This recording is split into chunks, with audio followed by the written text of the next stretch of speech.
Hola, sean bienvenidas y bienvenidos a un nuevo episodio de Ver para Crear, el podcast de cine traído a ustedes nuevamente por bitácoradecine.cl y el Fondo de Fomento de Medios de Comunicación Social regionales, provinciales y comunales.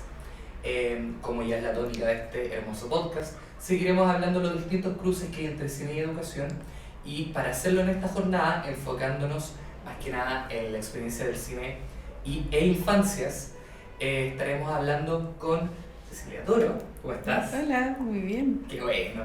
Y Paloma Trincato, ¿cómo te encuentras? Muy bien, muchas gracias por la instancia. Oh, muchas gracias. Bueno, vas a estar desde la perspectiva docente y tú desde la perspectiva cineasta, y en este caso me gustaría partir hablando contigo. Mencionar un poco para quienes no te conozcan, tú produjiste el corto Bestia, salió mucho de Bestia, o el corto de algo, pero hoy día no vamos a hablar de Bestia. Quería que hablas un poco de tu rol como directora de arte en Cantar con Sentido, que es un cortometraje que es una especie de biopic acotada sobre la vida de Violeta Parra, pero hecha a través de stop motion, que es netamente un acercamiento de su vida y su obra, más que nada para un público infantil, y que a la vez, recientemente, fue adaptado por Almada Media para que tenga un alcance mucho más amplio. Y lo voy a dejar en esas palabras para que tú cuentes un poco más de eso. Sí, de todas maneras, mira, una de las mejores cosas de Cantar con Sentido es que fue dirigida a todo público, en el sentido de que la niñez nunca se separó del público general. Perfecto. No se hizo como algo para infancias, no se hizo algo como más simple, ni más divertido, ni más colorido, sino que era dirigir este contenido para según intereses y no según rango etario. Perfecto. Y eso yo creo que es real inclusión, porque yo creo que yo me dedico mucho a la infancia, en traducir contenidos para las infancias, pero no sé si haya un código especial, y yo creo que Cantar con Sentido tenía ese punto fuerte, y que era, no sé, para una niña de 5 años o de 7 años en la montaña, y para alguien que viviera, no sé, en Japón, algún anciano que vive en Japón. La idea era que fuese muy abierto y que se pensara el contenido, de forma quizás sencilla, muy visual, y no con el código que se piensa que es lo que le interesa a las infancias. Claro. Igual me resuena lo que dices a lo que fue tu fotonovela gráfica, que también tiene un juego en torno como a cuestionar un poco el adultocentrismo, porque tiene que ver mucho con las experiencias de las infancias. ¿Podrías hablar un poco de esa obra? Que el Foucault se llama esta fotonovela gráfica, que tiene esta visualidad como stop motion. No eran dibujos, sino que eran personajes en sets. Muy parecido a Cantar con Sentido, de hecho se hizo muy pocos meses después. Buena. Con el mismo equipo, de hecho. Y yo creo que fue una bonita experiencia en el sentido de intentar. En este caso yo no me dirigí para las infancias, yo como adulta, como escuchen mi consejo, yo estaba pensando como niña, y fueron reflexiones, yo como autora, pero como niña. Entonces yo creo que la voz de la infancia para mí es lo más interesante, y ojalá que sea desde la infancia. Eso para mí es como el real objetivo, pero como todavía no he llegado a eso, que es un poco lo que haces tú, como autora me trato de acercar a eso genuino, como a esos cuestionamientos genuinos, a ese arrojo genuino, y yo creo que para allá deberíamos ir como autores y como generadoras de contenido. Esto que mencionabas sobre pensar para la niñez y a la vez como desde la niñez, y como bien mencionaste, me recuerda mucho como a tu trabajo, sobre todo porque para quienes no conocen la labor de Paloma, ella es educadora diferencial, como se suele llamar, y tú sueles usar el cine a través de talleres para justamente desarrollar aspectos cognitivos entre tus alumnos. Y me gustaría mucho que hablaras de eso, porque no es como se ha hablado en este podcast del cine a través de apreciación o mediación audiovisual, sino que aquí hay otra capa que el cine puede lograr y que quizás muchas personas no están al tanto. Sí, el cine yo lo utilizo como una herramienta para el conocimiento. Como tú mencionaste, yo trabajo en educación especial y trabajo con diagnósticos encasillados. Pero para nosotros con educación diferencial nos sirve como una forma de saber qué es lo que saben mis estudiantes y hasta dónde pueden llegar. Entonces, de alguna manera, yo trabajo en contextos vulnerables. Mis niñas y niños tienen ciertas falencias que se lo genera el sistema en relación a bagajes, ¿ya? Y ahí yo me quiero detener porque para poder ingresar al programa de integración escolar se pide una prueba, que es una prueba que se llama WIS. Y esa prueba, si tú la analizas, es una prueba que tiene que ver con conocimientos previos y elementos de bagaje cultural y que los estudiantes no poseen, porque el sistema de alguna manera los margina en relación a eso y salen con rango limítrofe, y entendiendo más encima que los contextos vulnerables generan discapacidades para poder entender, poder comprender el mundo. Y el cine como herramienta de alguna manera nos ha servido a nosotros para poder entablar esto y poder generar pensamientos superiores, porque son estudiantes que de alguna manera tenemos que desarrollar pensamiento inductivo, deductivo, análisis, y a través del currículum simple que todos tenemos que lograr y desarrollar es muy difícil, porque de alguna manera se entabla en conocimientos que tienen que ver con comprender, ¿cierto? Y ese elemento fundamental que tenemos que tener todos nosotros es un elemento superior. Entonces ellos se quedan solamente en entender ciertos elementos, y a través del cine, ¿cierto? A través del desarrollo de una película planificada y ajustada en base a esas necesidades, ellos pueden comprender elementos súper significativos en relación, no sé, pues específico a narrativa, a observaciones directas, a poder generar un análisis, ¿cierto? Poder desde ese conocimiento poder llevarlo a estructura como historia, ¿cierto? Puedo colocar ejemplos, ¿sí?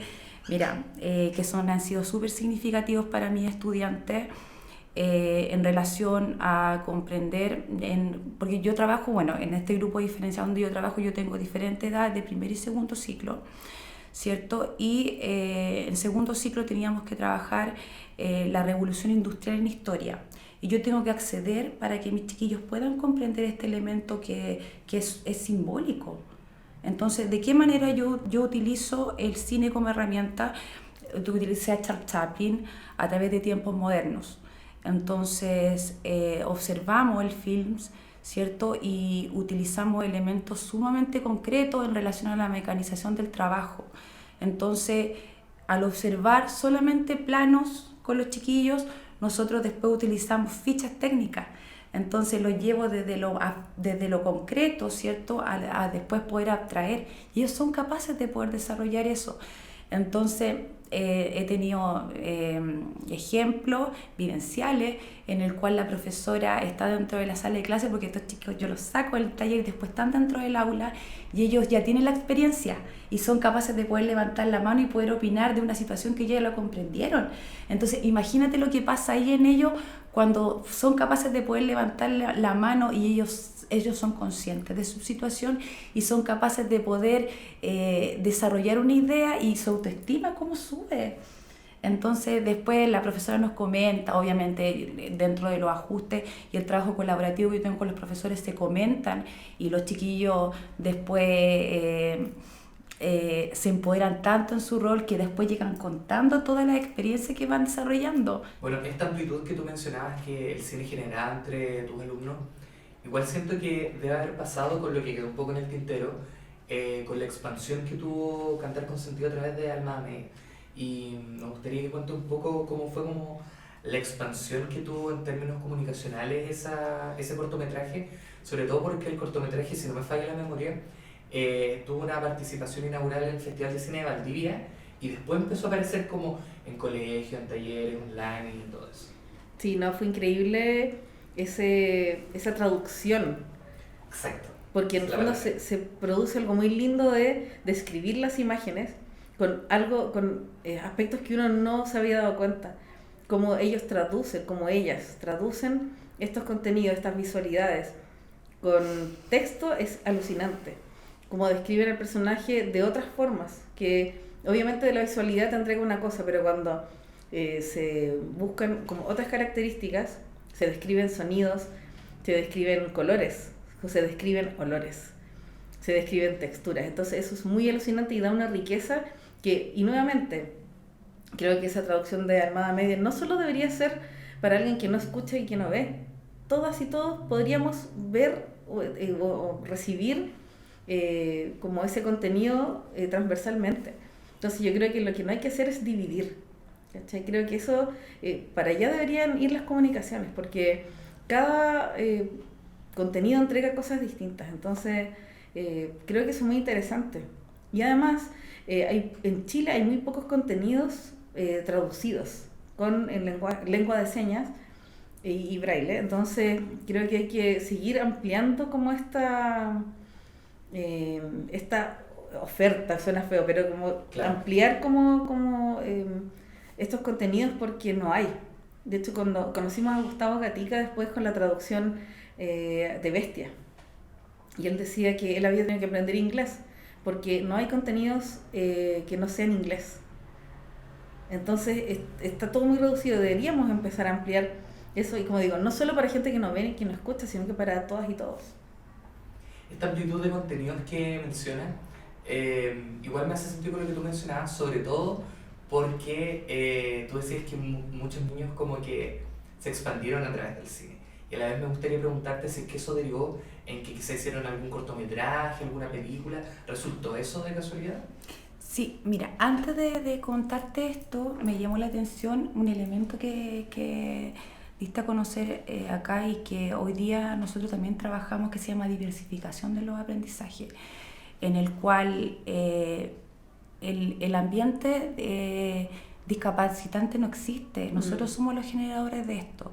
Entonces, cuando nosotros tenemos múltiples formas de poder representar un conocimiento, genera aprendizaje. Entonces, deberían existir, ¿cierto?, dentro de la escuela, porque la escuela se supone que es un espacio, ¿cierto?, de unificación, es un espacio de inclusión, de integración, y todos esos conceptos que nosotros tenemos sumamente arraigados, pero que en la realidad no se da, ¿cierto?, y que el profesor tiene que buscar las estrategias para poder llegar a estos chicos y chicas que presentan alguna necesidad educativa especial, ¿cierto? Y ese elemento, la diversificación, que nosotros también la tomamos y que te quería contar en relación a contarte una experiencia que también nosotros tuvimos de creación. Ya, sí, nosotros hace 3 años, cuando empecé, anterior al estallido social, ¿cierto?, nosotros tuvimos la oportunidad de poder crear, ¿cierto?, la historia de la escuela. Nosotros porque nosotros tenemos una planificación en T con la que trabajamos a través del taller, y el objetivo final era crear.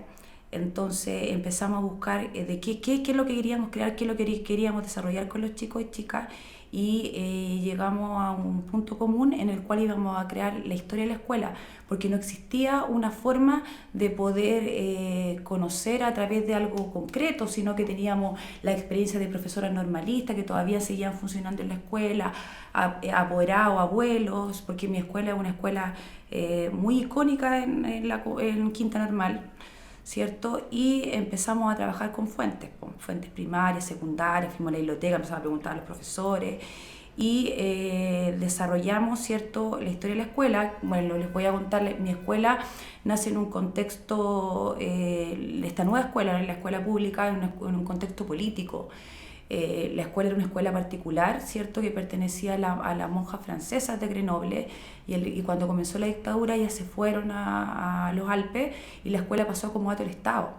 Entonces toda esa narrativa nosotros la desarrollamos a través de guiones narrativos y guiones técnicos que mis estudiantes saben desarrollar, ¿cierto? Y utilizamos fuentes, nos conseguimos locaciones, con los apoderados que nos ayudaron a poder construir y poder generar ese espacio del 70. Apoderadas que nos hicieron ropa, nos conseguimos vestuario y pudimos de alguna manera crear de alguna manera el ambiente, y los chiquillos poder comprender también ese ambiente y trabajarlo también en historia, porque también, bueno, trabajamos con la profesora en relación al tema de la dictadura, ¿cierto? Y eso, pues creamos una película. Así que, y de esa experiencia también hubo algo muy significativo, que es un estudiante que fue uno de nuestros actores principales, ¿cierto? Pudo conocer a través del cine y poder encaminarse en lo que él quería desarrollarse. y a través de esta película la pudo mostrar en la escuela donde está ahora, que en el Experimental Artístico de Quinta Normal, y poder entrar, y ahora está estudiando actuación. Así que si el cine no hubiese pasado por su vida, hoy día no estaría donde está, y está siendo feliz, porque de hecho nos va a visitar a la escuela a contarnos la experiencia, y lo hemos invitado al taller a que le cuente a los demás compañeros qué es lo que él aprendió y lo que sigue aprendiendo. Así que logramos el objetivo de lo que es la escuela, desarrollar seres integrales y personas felices. Fantástico. Así que eso. Fantástico. Creo que por temas de tiempo, Sí. con esa reflexión tendremos que ir terminando. Sí. Pero creo que representa muy bien cómo los alcances del cine y la educación, cómo puede ir desarrollando mucho el camino de una persona y sobre todo llegar a un lugar donde se sienta feliz. Muchas gracias por compartir eso y a la vez por venir, tu Paloma, tu igual Cecilia, y a la vez ustedes que están viéndonos y escuchando, darles las gracias por acompañarnos una vez más en Ver para Crear, el podcast de Cine Tech, ustedes por bitácoradecine.cl y el Fondo de Fomento de Medios de Comunicación Social, regionales, provinciales y comunales. Soy Nicolás, Cecilia Paloma, nuevamente muchas gracias por Gracias venir. a ustedes. Gracias a ustedes. Nos vemos en un próximo episodio. Adiós. Chao. Chao.